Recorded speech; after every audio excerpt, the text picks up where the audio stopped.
Hi అండి అందరికీ ఈరోజు వీడియోలో పిండి ప్రమిదల పగులు రాకుండా ఎలా చేసుకోవాలో చూపిస్తానండి. వీడియోని ఎక్కడా స్కిప్ చేయకుండా ఎండ్ వరకు చూడండి.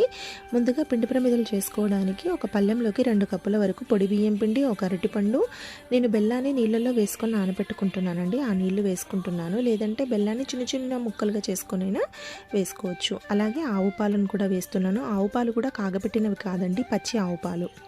ఇలా కొద్ది కొద్దిగా ఆవు పాలు వేసుకొని పిండిలో ఎక్కడ ఉండలు లేకుండా బాగా కలుపుకొని 10 నిమిషాలు పక్కన పెట్టుకోండి, మూత పెట్టుకొని.